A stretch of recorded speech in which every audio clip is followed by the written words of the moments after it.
안녕하세요. 저는 한국천문연구원 우주위험감시센터에서 근무하고 있는 김명진이라고 합니다.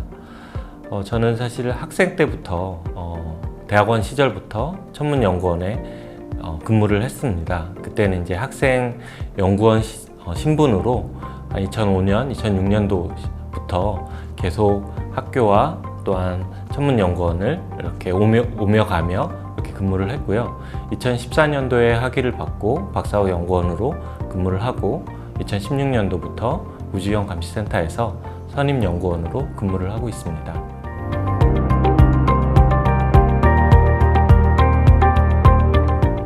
네, 제가 속해 있는 부서를 그 우주위험감시센터라고 소개를 했잖아요.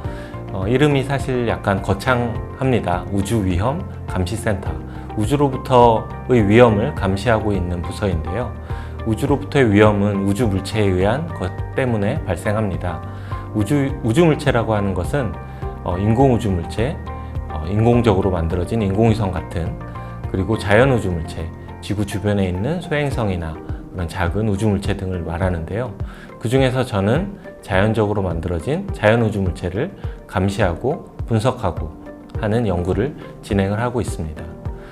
또한 소행성 개별 천체들에 대해서 얼마나 빠른 속도로 자전을 하느냐, 자전 속도를 구하고, 또한 감자나 고구마처럼 대부분 그렇게 생긴 소행성들의 모습을 구해서 3D 형상 모델을 하는 그러한 업무를 주로 담당하고 있습니다.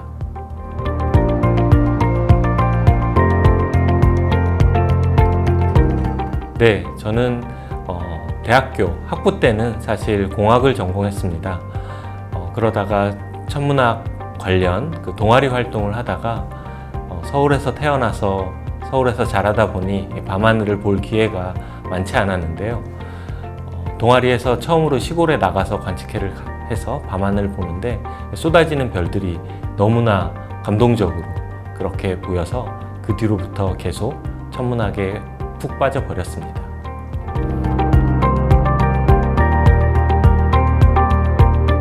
네, 제가 다니고 있었던 대학 그때 학부에서는 천문학 관련 전공이 없었습니다. 하지만 교양 수업으로 다른 학교에 있는 교수님이 오셔서 천문학 강의를 해주셨는데요. 거기에서 이제 천문학에 대해서 조금 더 알게 되고, 또 따로 책을 사서 공부를 하고, 또한 그 교수님의 권유를 받아서 천문학과가 있는 대학원으로 진학을 해서 대학원 과정을 거치고 학위를 받고, 그렇게 천문연구원에 근무를 하게 되었습니다.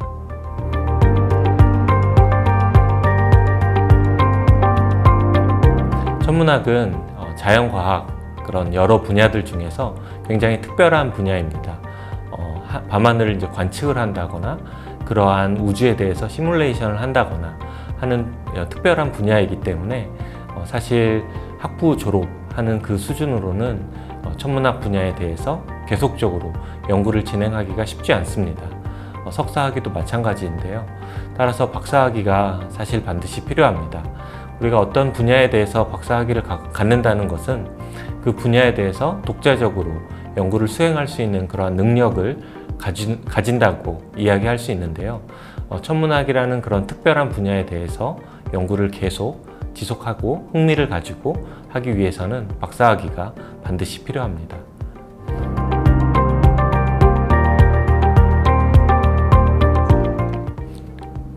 네, 천문학은 사실 해외 유학을 하면은 도움이 많이 되기는 합니다. 왜냐하면 미국이나 유럽의 그런 연구 역량이 사실 굉장히 높기 때문에 그렇죠.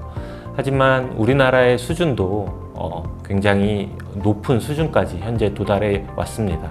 따라서 국내에서 학위를 받는다고 하더라도 사실 크게 어려움 없이, 또한 외국의 그런 여러 연구자들과 함께 공동 연구를 진행을 할 수가 있습니다.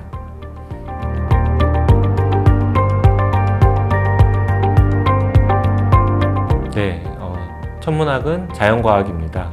자연과학이라고 하는 것은 우리 주변에서 일어나고 있는 그런 자연현상에 대한 그 관심과 그 호기심, 궁금증, 이것이 반드시 필요한 학문입니다. 뉴턴이 중력을 발견했을 때 만유인력의 법칙을 발견했을 때 사과나무에서 사과가 왜 떨어질까에 대한 그 의문을 가지고 시작했던 것처럼 우리가 밤하늘의 별들이 왜 저렇게 반짝반짝이는지, 태양은 왜 뜨거운지 등등 우리 주변에서 쉽게 접할 수 있는 그런 자연현상에 대해서 끊임없이 질문을 던지고 호기심을 가져야 합니다. 하지만 해답을 얻는 과정은 쉽지는 않습니다. 왜냐하면 굉장히 어려운 그런 물리나 그런 수학의 기반을 가지고 있어야 되기 때문이죠. 하지만 결론적으로 우리가 그 정답을 얻는 그 과정을 포기하지 않고 지속적으로 추구해 나가는 끈기가 있으면 천문학, 자연과학을 충분히 잘 연구를 할 수 있을 것입니다.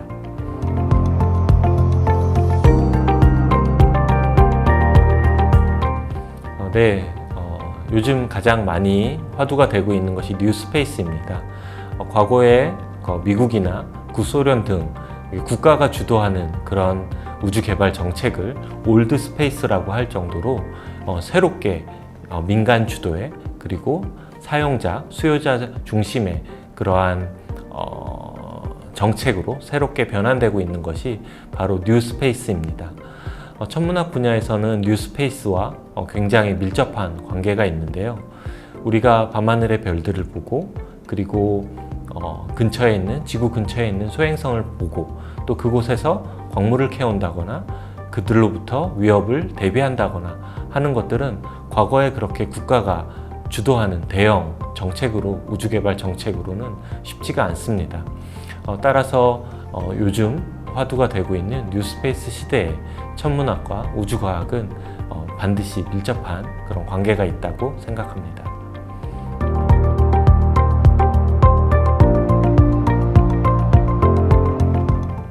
네, 사실 제가 연구하고 있는 이 자연우주물체라는 것은 지진이나 그런 태풍이나 해일과 같이 언제든지 발생할 수 있는 그런 큰 위험을 가진 것입니다.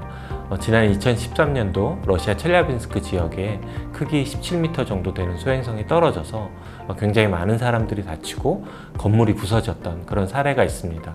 이렇게 한 번 발생하게 되면 굉장히 큰 피해를 일으키는 그런 사건입니다. 하지만 확률은 굉장히 낮습니다. 그렇기 때문에 우리가 미리 대비하고 예방하는 것에 대한 대책을 반드시 세워야 되는데 이렇게 확실하지 않은 확률이 낮은 거에 대해서 대비를 하고 대책을 세운다는 것이 가장 큰 어려운 점입니다. 반면에 보람을 느꼈던 것은 제가 이제 소행성을 주로 지상 망원경을 이용을 해서 관측을 하고 또한 그 자전 특성이나 형상 특성을 분석을 하는 그러한 연구를 주로 진행을 하고 있는데요. 일본 작사의 하야부사2 임무에 타겟이 되는 류구라고 하는 소행성의 자전 주기를 굉장히 논란이 많았는데 제가 그것을 완전히 종식을 시키고 자전 주기 7.625시간 자전 주기를 구했습니다. 가장 보람이 됐던 것은 진짜로 그 스페이스 크래프트가 우주 탐사선이 류구라고 하는 소행성에 도착을 해서 보니 제가 구했던 자전 주기와 정확하게 일치하는 것을 확인했던 그 순간이었습니다.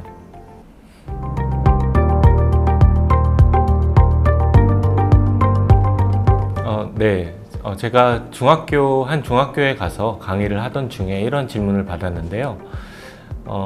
지금 학생들이 공부하고 있는 수학이나 물리나 이런 것들이 진짜 현장에서, 연구 현장에서 혹은 실생활에서 혹은 우주 산업에서 도대체 어떠한 도움이 되는지, 어떠한 연관이 있는지 그러한 질문을 한번 받은 적이 있었습니다. 사실 제가 학교 다닐 때부터 저도 이제 중고등학교 때 고민했던 부분이랑 굉장히 비슷해서 이렇게 답변을 하는데 고민을 하다가 답변을 제가 여러분들께서 공부하고 있는 이제 수학이나 과학이나 이러한 것들이 단순히 학교 시험만을 위한 것이다 라고 하면 얼마나 슬프겠느냐. 이게 연구 현장과 그리고 실생활과 뿐만 아니라 첨단 우주 산업에 반드시 관련이 있다. 예를 들면 우리가 로켓가 지구의 중력을 탈출할 때 지구의 중력을 제대로 이해하지 않고서는 지구의 중력권을 벗어날 수가 없잖아요. 그리고 지구의 중력이라고 하는 것은 바로 수학과 물리의 기반을 두고 있는 그러한 아주 간단한 식에서부터 출발을 하고요.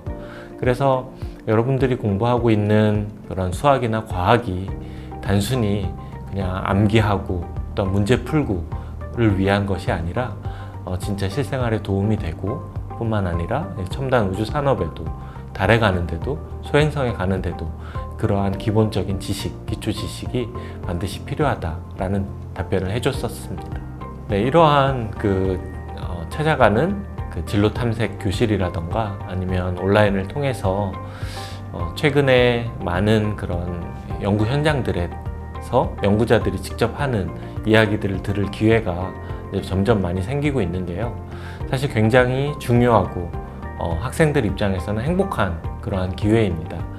제가 중고등학교 다닐 때만 하더라도 사실 제가 가지고 있는 적성이 과연 어른이 돼서 나중에 성인이 돼서 그 적성과 딱 맞는 직업은 어떤 것이 있을까 고민을 굉장히 많이 했었는데 제가 가지고 있는 찾을 수 있는 그런 정보가 책이라던가 아니면 담임 선생님의 그런 조언 혹은 제가 받은 그런 수능 성적표 그 정도로 대학을 결정하고 혹은 전공을 결정하고 했던 그런 기억이 있습니다.